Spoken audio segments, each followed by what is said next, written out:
하나님 말씀을 찾아보겠습니다. 고린도전서 15장 3절에서 10절 말씀을 보겠습니다. 내가 받은 것을 먼저 너희에게 전하였노니 이는 성경대로 그리스도께서 우리 죄를 위하여 죽으시고 장사 지낸 바 되셨다가 성경대로 사흘 만에 다시 살아나사 게바에게 보이시고 후에 12 제자에게와 그 후에 500여 형제에게 일시에 보이셨나니 그 중에 지금까지 대다수는 살아있고 어떤 사람은 잠들었으며 그 후에 야고보에게 보이셨으며 그 후에 모든 사도에게와 맨 나중에 만삭되지 못하여 난 자 같은 내게도 보이셨느니라. 나는 사도 중에 가장 작은 자라. 나는 하나님의 교회를 박해하였으므로 사도라 칭함받기를 감당하지 못할 자니라. 그러나 내가 나 된 것은 하나님의 은혜로 된 것이니 내게 주신 그의 은혜가 헛되지 아니하여 내가 모든 사도보다 더 많이 수고하였으나 내가 한 것이 아니요 오직 나와 함께 하신 하나님의 은혜로라. 아멘. 화가 아더 브레스베인이라는 사람의 그 작품 중에 유충들의 장례식이라는 그림이 있습니다. 그 그림에 보면 물 속에는 검은 옷을 입은 유충들이 그 유충의 그 벗겨놓은 허물을 관에다 담고 울고 있는 장면이 나옵니다. 그리고 물 위에는 유충의 껍질을 벗고 아름다운 잠자리가 되어서 나라는 그것이 땅 속에서 물 속에서 자기를 위해 장례하는 그 모습을 안타까운 표정으로 바라보는 그 그림이 있습니다. 이 화가 아드라는 사람은 한 유충이 껍질을 벗고 잠자리가 되어 하늘을 나르는 모습을 통해서 하나님께서 이 창조 세계에 심어주신 부활의 진리를 자기 그림을 통해서 드러낸 것 같습니다. 인간에게 가장 절망스러운 소식은 바로 죽음이 아닙니까? 어느 누구도 예외 없이 죽음을 다 맞이하게 됩니다. 죽음에 대해서 많은 사람들이 이겨보려고 극복을 했을 것입니다. 힘이 있는 사람, 권력이 있는 사람, 돈이 있는 사람, 심지어 종교를 창시했다며 내가 구원자라고 말하는 모든 사람들도 죽음의 문제를 해결하지 못했습니다. 오직 한 분, 죽음과 사망의 권세를 이기시고 승리하시고 부활하신 분은 오직 한 분, 예수 그리스도십니다. 부활주의를 맞이하여 부활신앙이 가져다주는 영적 유익이 뭔지 함께 생각하며 은혜 받기를 원합니다. 먼저 오늘 본문은 어떤 상황에서 기록되었을까? 여러분, 어떤 사람이, 어디에 모인 사람이 부활에 대한 소식을 들어야 된다 그렇게 생각합니까? 교회 밖에, 교회 안이 아니라 교회 밖에 있는 사람을 향하여 부활의 소식이 전해져야 된다. 이게 일반적인 생각이 아닙니까? 근데 사도 바울은 고린도에서 사역을 마치고 이제 에베소에 있을 때 고린도 교회의 소식을 들었습니다. 들었는데 그 교회에 여러 가지 어려움들이 있다는 소식을 듣고 그 문제에 대해서 조목조목 성경적으로 해답을 주는 그런 의도로 고린도전서를 써서 편지를 보냈습니다. 근데 오늘 본문의 그 내용인데 부활장이라고 이름드린 고린도전서 15장의 내용을 보면 부활에 대한 내용이 자세히 기록되어 있습니다. 결국 이 말은 뭡니까? 12절의 성경이 이렇게 말합니다. 그리스도께서 죽은 자 가운데서 다시 살아나셨다 전파되었거늘 너희 중에서 어떤 사람들은 어찌하여 죽은 자 가운데서 부활이 없다 하느냐? 좀 놀랍지 않습니까? 교회를 향하여 편지를 쓰는데 교회에 다니는 성도들을 향하여 바울이 뭐라 하냐면 예수 그리스도가 살아나셨다라고 이게 전파를 했는데 어찌하여 죽은 사람이 살아날 수 있느냐며 부활을 믿지 않는 사람이 그 교회에 있었다는 겁니다. 저희 교회는, 우리 교회는 어느 한 사람도 예외 없이 부활을 믿지 아니하고 정말 부활을 그냥 막연한 하나의 사실로 생각하는 것이 아니라 모두가 부활을 나를 위한 진정한 부활인 것을 믿는 믿음의 사람이 되기를 진심으로 축원합니다. 당시 고린도 교회는 사도 바울이 십자가와 부활이라는 기초적인 믿음의 반석 위에 세운 교회였습니다. 그런데 그가 떠난 이후에 헬라 사상이 교회로 들어와 그만 부활을 믿지 않는 사람이 생겼습니다. 헬라 철학은 여러분 아시다시피 이원론을 주장하는 그런 사람들입니다.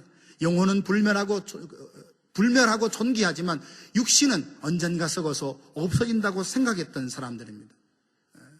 오히려 육신은 영혼의 감옥이라 여겨서 사람이 빨리 육체에서 벗어나는 것이 진정한 해방이라고 생각했던 사람들입니다. 그런데 예수님께서 부활하셨다라고 그러는데 거룩하고 신령한 몸으로 다시금 부활하셨다고 하니까 그들이 그 사실을 믿을 수 없었던 것입니다.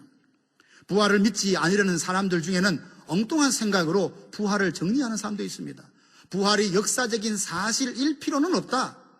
부활에 대해서 느끼는 우리가 갖는 영적인 의미만 깨달으면 된다라고 생각하는 사람도 있습니다.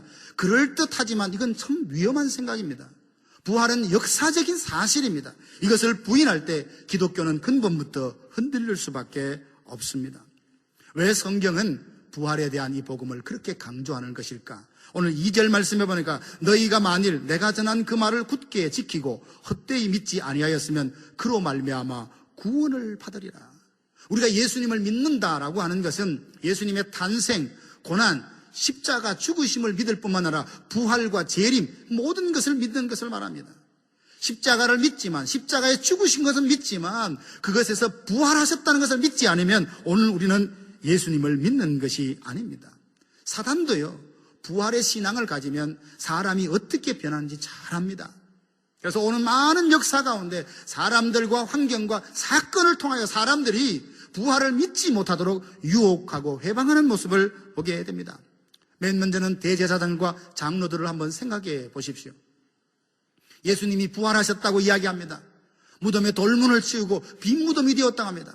그래서 그들은 급히 그 무덤을 지켰던 군인들을 불러서 많은 돈을 주며 잘못된 소문을 전하게 합니다. 마태복음 28장에 보면 그들에게 돈을 주면서 말합니다. 너희가 그 무덤 앞에 있었으니까 밤중에 잠시 졸 때에 제자들이 와서 그 시신을 훔쳐갔다고 소문을 내라. 사람들이 듣습니다. 어떤 사람들은 예수님이 부활했다고 말해요. 그런데 나는 그 무덤 앞에 지켰던 군사다. 그렇게 말하면서 내가 잠시 졸고 깨었더니 밤중에 제자들이 와서 시신을 옮겨갔다. 그렇게 말한다면 누구의 말을 더 설득력 있는 말로 듣겠느냐고요. 마태복음 보면 그 마태복음을 쓸 때까지, 기록될 때까지 많은 유대인들 사이 가운데 예수님의 제자들이 그 시신을 훔쳐갔다. 이런 소문이 퍼졌다라고 합니다. 수단과 방법을 다 동원하여 부활의 소식을 막아보려 하지만 생명을 버리면서까지 부활을 전하는 수많은 증인들이 이 땅에 있기에 지금도 열방을 향하여 예수를 알지 못하는 지역과 도시와 민족에게로 그 복음이 지금도 증거되고 있습니다. 부활의 소식을 전하는 일은 누구보다 예수님도 참 적극적이십니다. 5절에서 8절 보면 처음에 게바에게 보이시고 12제자에게 보이시고 500여 형제들에게 보이시고 야고보에게도 보이시고 그리고 만삭되어 나지 못한 자라고 스스로 고백하는 바울에게도 보이셨습니다. 보이시고 처음 예수님의 제자들은 부활을 믿지 않았습니다. 선지자들이 말한 것을 마음에 더디 믿는 사람들이었습니다. 마리아가 무덤에 가서 예수님의 그 부활 소식을 전해서도 믿지 않았습니다. 특히 그 중에는 도마가 의심이 많이 심했습니다. 요한복음 20장에 보면 그들은 다 한자리에 모여서 두려워서 떨고 있을 때 부활하신 예수님이 나타나셨습니다. 그때 공교롭게도 도마는 그 자리에 없었던 겁니다. 나중에 그 자리에 와서 제자들이 우리 예수님 부활하는 거 봤다라고 하니까 도마가 뭐라고 말합니까? 내 손가락을 내밀어서 예수님의 그 옆구리에 손바닥에 넣어보지 않고는 믿지 않겠다라고 이야기를 했습니다. 8해가 지난 후에 예수님께서 다시 오셨습니다. 도마에게 말씀합니다. 내 손가락을 이래 내밀어 내 손을 보고 내 손을 내밀어 내 옆구리에 넣어보라. 그리하여 믿음 없는 자가 되지 말고 믿는 자가 되라 라고 하셨습니다. 그 고백에 도마는 나의 주시오 나의 하나님이라며 부활을 믿는 사람이 되었고 인도로 가서 얼마나 신실한 복음을 증거했다고 우리가 알고 있습니다. 예수님은 우리 모두가 부활에 대해서 아는 자가 아니라 부활을 믿는 하나님의 사람이 되기를 원하고 계십니다.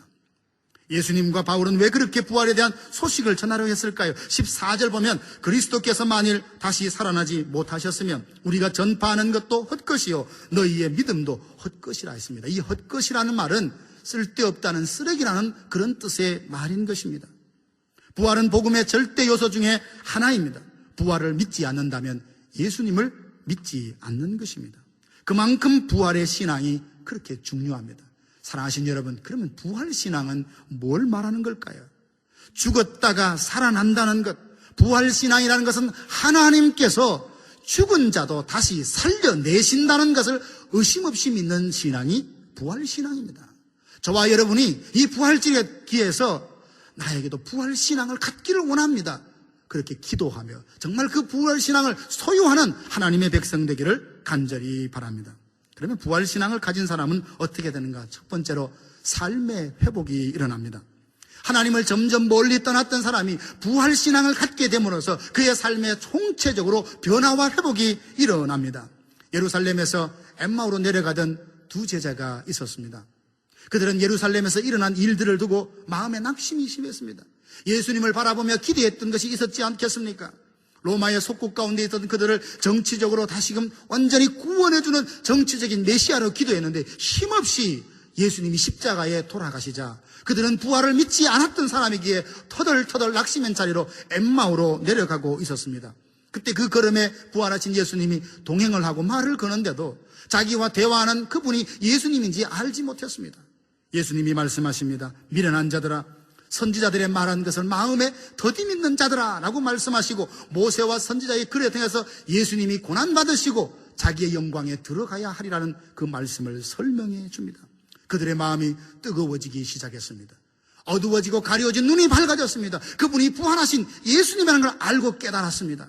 그때 그들은 어떻게 됐습니까? 누가복음 24장 33절 보니까 곧 그때로 일어나 예루살렘으로 돌아가니 부활신앙이 없을 때는 낙심하고 엠마오로 내려가던 그들이 부활신앙을 갖게 되면서 가던 걸음을 돌이켜서 예루살렘으로 다시 올랐던 것을 성경이 말하고 있습니다. 부활에 대한 복음을 전하는 바울도 보십시오. 그는 예수님을 믿는 사람을 핍박하고 죽여야 하나님께 기쁨이 된다고 생각했던 사람입니다. 근데 다메섹으로 가던 도중에 부활하신 예수님을 만나요. 그가 예수님을 사랑해서 만난 것이 아닙니다. 예수님을 믿는 사람을 죽이려고 가던 그 걸음에 예수님이 직접 그를 만나 주셨습니다. 부활 신앙을 갖게 되는 바울은 인생이 송두리째 바뀌게 되었습니다. 그는 예수님을 아는 지식이 가장 고상하다고 깨닫고 부활의 복음을 전하기 위해서 헌신했습니다. 사도행전 20장 24절에 보면 그렇게 고백합니다. 나의 달려갈 길과 주 예수께 받은 사명 곧 하나님의 은혜의 복음을 증거하는 일을 마치려 하면은 내 목숨을 조금도 귀하게 여기지 않는다. 어쩌면 그 복음을 믿는 사람, 예수님을 믿는 사람을 핍박했던 그가 그 복음을 위하여 인생을 드릴 수 있도록 회복된 계기는 무엇일까? 부활신앙이 그의 마음에 있었기 때문입니다. 로마서 1장 14절 보니까 헬라인이나 야만인이나 지혜 있는 자나 어리석은 자에게 내가 다 빚진 자라 그렇게 말했고, 빌립보서 3장 8절에 보면 내가 예수 그리스도를 아는 지식이 가장 고삼으로 그를 그 안에서 내가 발견되기 위해서 내가 가진 모든 것을 배설물로 여긴다라고까지 고백을 했습니다. 표대를 향하여 나를 부르신 부름의 상을 향하여 달려간다 했습니다. 한 사람이 핍박자요 포행자였던 그가 어떻게 복음을 위하여 예수님의 인생을 드리는 사람으로 회복될 수 있었을까요? 그에게 부활신앙이 있었기 때문입니다. 예수님의 동생 야고보도 마찬가지입니다. 그는 예수님이 하시는 일을 다 이해하지 못했습니다. 믿지 못했습니다. 그런데 예수님이 부활하신 다음에 육신의 동생 야고보를 찾아갔습니다. 그래서 부활을 분명히 확신시켜 주셨습니다. 이 야고보가 변한 다음에 야고보서라는 성경을 썼고 초대교회의 훌륭한 감독자로 리더로 역할을 감당했습니다. 사랑하신 여러분, 부활하신 예수님을 만나기만 하면, 부활의 신앙을 갖기만 하면 우리 삶의 총체적으로 전 인격적인 변화와 회복이 일어날 줄로 믿습니다. 이것을 아셨기 때문에 예수님이 직접 찾아가서 믿지 않는 자가 되지 말고 믿는 자가 되라 라고 말씀하셨고, 사도 바울은 십자가와 부활만 일평생 증거했었습니다. 그리고 부활신앙은 절망의 상황에서 소망을 품게 합니다. 모든 인간은 죽음 앞에 절망하게 되어 있습니다. 깊은 절망과 낙심이 될 때 우리가 종종 하는 말이 죽겠다 그런 말을 하죠. 죽을 것 같다. 부활은 죽음을 이기고 산다는 것이니 부활을 믿는 자는 어떤 상황 가운데도 소망을 다시 갖는 것을 말합니다. 부활이 우리의 소망이 되면 주님처럼 우리도 부활한다는 약속이 있기 때문입니다. 오늘 성경 읽지 않았지만 15장 20절 보면 그리스도께서 죽은 자 가운데서 다시 살아나사 잠자는 자들의 첫 열매가 되셨다라고 했습니다. 첫 열매란 말은 그 다음에도 열매가 맺힌다는 말입니다. 예수님의 부활처럼 오늘 우리도 언젠가 호련히 변화되어서 부활할 그날이 있다는 약속의 말씀이니 오늘 이 땅에 사는 삶이 비록 힘겹고 어려워도 우리에게는 부활에 대한 소망이 있으니 그 가운데도 하나님의 약속을 받고 사는 사람인 것입니다. 51절 52절 보면 보라, 내가 너희에게 비밀을 말하노니 우리가 다 잠잘 것이 아니요 마지막 나팔의 순식간에 호련히 다 변화되리니 나팔 소리가 나매 죽은 자들이 썩지 않을 것으로 다시 살아나고 우리도 변화하리라. 여러분, 우리는 이 땅에 죽어 썩어 없어질 그런 존재가 아닙니다. 다시금 부활하여 예수님과 함께 높임받고 존귀함받은 하나님의 백성들인 것을 믿으시기를 바랍니다. 부활신앙으로 살았던 아브라함을 한번 생각해 보십시오. 그는 75세에 갈대아 우르에서 부름을 받고 하나님의 그 부름 앞에 순종하여 가나안에 왔었습니다. 하늘의 별을 보여주시며 너의 후손이 이렇게 많아질 것이라고 약속해 주셨지만 오랜 시간 10년 동안 20년 동안 그에게는 자식이 없었습니다. 약속의 씨를 하나님이 주시지 않았습니다.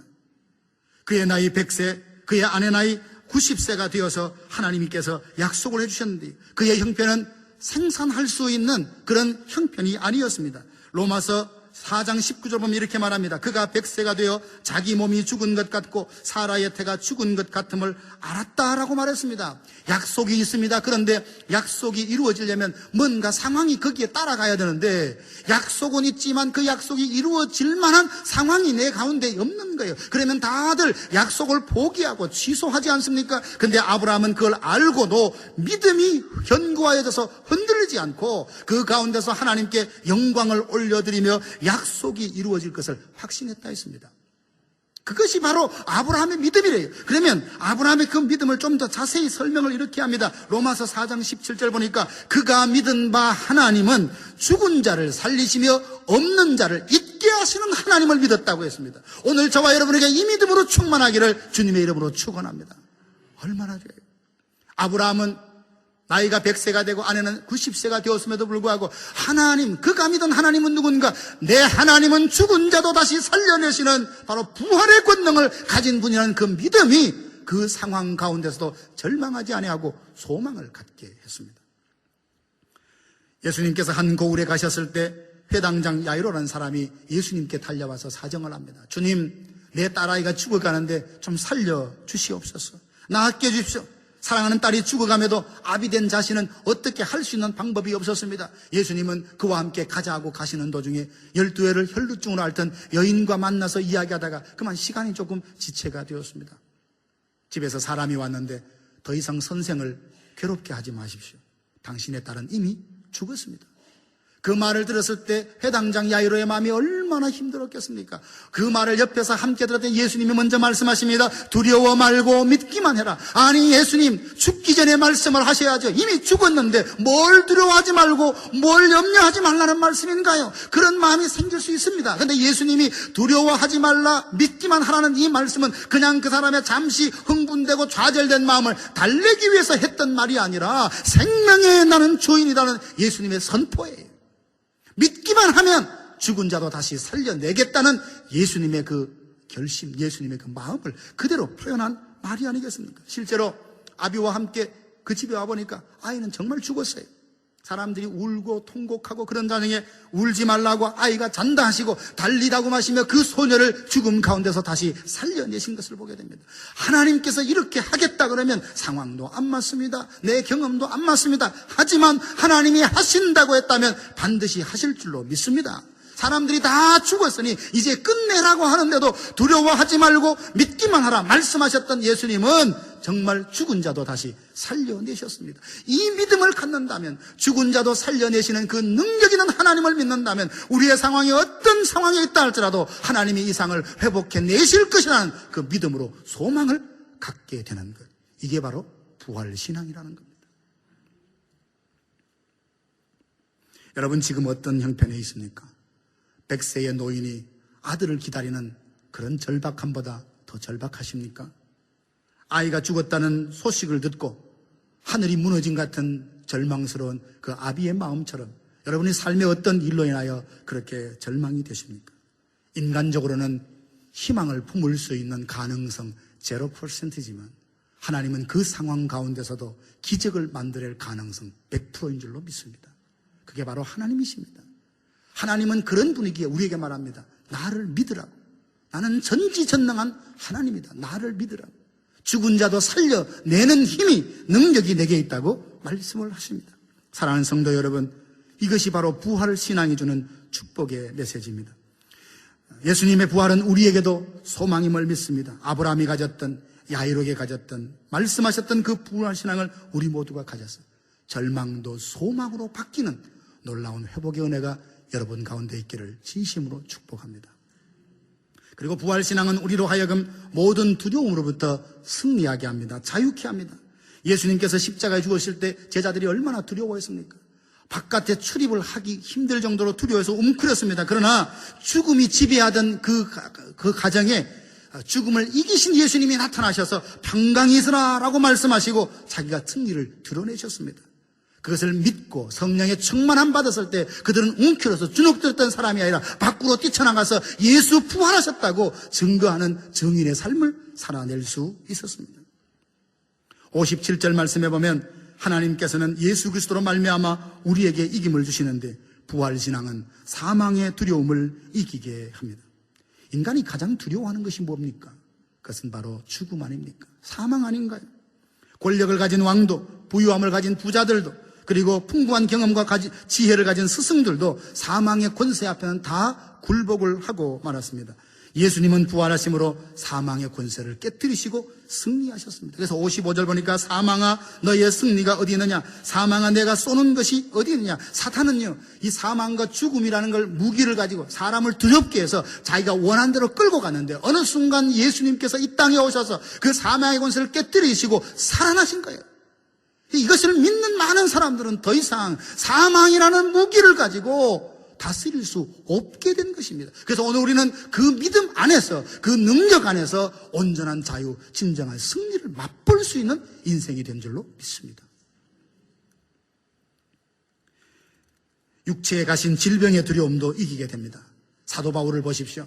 복음을 증거하는 그가 하나님 앞에 기도합니다. 육체에 가시가 있어서 질병에 있어서 하나님 앞에 3번 간절히 기도했더니 내 은혜가 내게 족하다. 이는 내 능력이 약한 데서 온전하여 짐이라. 여러분, 인간적으로 이 말을 들으면 얼마나 야속하겠습니까? 내가 내 개인적으로 뭘 잘 먹고 잘 살자고 해서 건강 달라고 한 게 아니에요. 복음을 전하기 위해서, 하나님 나라를 확장하기 위해서 건강을 달라고 했는데도 하나님은 이런지야 그것을 거절하시면서 내 은혜가 내게 족하다라고 말씀하십니다. 그러면 이 말이 바울의 어떤 모든 것들을 거절하신 말씀이었습니까? 그렇지 않습니다. 바울은 그 사실을 알고 질병을 안고 살았지만 건강한 사람 이상으로 얼마나 위대한 일을 감당했는지 모릅니다. 종교개혁자 칼빈은 걸어다니는 병원이라고 하는 별명을 거둘 정도로 그는 육신의 연약함을 가졌지만 얼마나 위대한 하나님의 일들을 감당했는지 우리가 잘 알지 않습니까? 어떤 상황, 질병이든 뭐든 간에 있으면 하나님 앞에 기도해 보십시오. 거기에 변화가 일어납니다. 상황이 바뀌든 병이 낫든 아니면 그 상황과 병을 내가 믿음으로 감사함에 받든 두 가지 하나 분명한 변화가 일어나게 되어 있습니다. 그리고 부활신앙은 우리로 하여금 흔들림 없이 주의 일에 힘쓰게 합니다. 58절에 보니까 그러므로 내 사랑하는 형제들아 견실하며 흔들리지 말고 항상 주의 일에 힘쓰는 자들이 되라. 우리가 마음에 결심을 하지만 그 결심이 얼마나 갑니까? 한 해를 시작하며 마무리하면서 새해가 되면서 나는 이렇게 살리라 많은 계획을 했지만 이제 4월 첫째 주가 되면서 여러분 결심이 어디까지 와 있는지 뒤돌아보면 많은 경우 결심했다는 그 자체도 잊어버릴 만큼 그렇게 연약한 게 우리의 모습이 아닙니까? 근데 부활신앙이 우리에 오면 흔들림이 없이 견고하게 주의 일에 힘쓸 수 있게 되는 힘과 능력을 공급받는다는 겁니다. 그리고 부활신앙은 우리로 하여금 감사하게 합니다. 바울을 보십시오. 만삭되지 못한 자가 부활하신 예수님을 만나게 돼서 일어난 변화를 이렇게 말합니다. 10절 보니까 그러나 내가 나 된 것은 하나님의 은혜로 된 것이니 내가 나 된 것은 하나님의 은혜로 된 것이니 나는 다른 사도들보다 더 많이 수고했지만 나의 한 모든 것이 하나님의 은혜다. 여러분, 내가 한 것도 하나님의 은혜고 내가 된 것도 하나님의 은혜라고 고백하는 바울의 마음에는 어떤 마음이 지금 충만해 있습니까? 감사와 기쁨이 충만한 겁니다. 나와 함께 있는 사람, 내가 하고 있는 일, 이 모든 것이 하나님이 나에 주신 은혜라고 고백될 때에 모든 상황에 대하여 감사할 수 있는 마음이 그 가운데서 일어나게 됩니다. 실제로는 감사의 제목이 감사할 수 있는 상황임에도 불구하고 내가 그것을 감사함으로 받지 못하니까 불평하고 원망하고 그렇게 살아가는 경우들이 얼마나 많이 있습니까? 부활신앙이 그 가운데 오면 모든 것이 하나님의 은혜로 여기며 감사와 기쁨이 그 마음에 흘러넘친다는 겁니다. 사랑하는 성도 여러분, 예수님께서 왜 오늘 제자들에게 그리고 오늘 우리들에게 믿음 없는 사람이 되지 말고 부활을 믿으라라고 말씀했는지를 다시 한번 마음에 정리하시기를 바랍니다. 그 부활신앙이 우리에게 올 때 삶의 회복이 일어나기 때문입니다. 그 부활신앙을 가질 때 절망할 수 없는 상황 가운데서도 소망을 품게 하는 힘이 바로 그 부활이라는 신앙이기 때문입니다. 우리가 하여금 승리케 하고 자유케 하는 말씀이기 때문입니다. 주의 일에 끝까지 헌신할 수 있는 에너지와 능력이기 때문입니다. 그리고 우리로 하여금 모든 것을 은혜로 여기며 감사와 기쁨을 그 마음에 불러일으키는 것이 부활신앙이기 때문입니다. 사랑하는 성도 여러분, 여러분은 부활을 믿습니까? 역사적인 사실 그 자체로 믿습니까? 아니면 나도 언젠가 주님처럼 부활할 것이라는 것을 믿으며 죽은 자도 살려내신다는 하나님의 능력을 믿고 모든 상황을 소망으로 희망으로 바라보며 하나님 함께 나아가고 있습니까? 오늘 이 부활절을 기해서 저와 여러분들이 부활신앙으로 충만해져요. 정말 하나님이 내게 주신 어떤 일도 한 걸음 두 걸음 주님과 함께 걸어가는 저와 여러분들 되기를 간절히 바랍니다.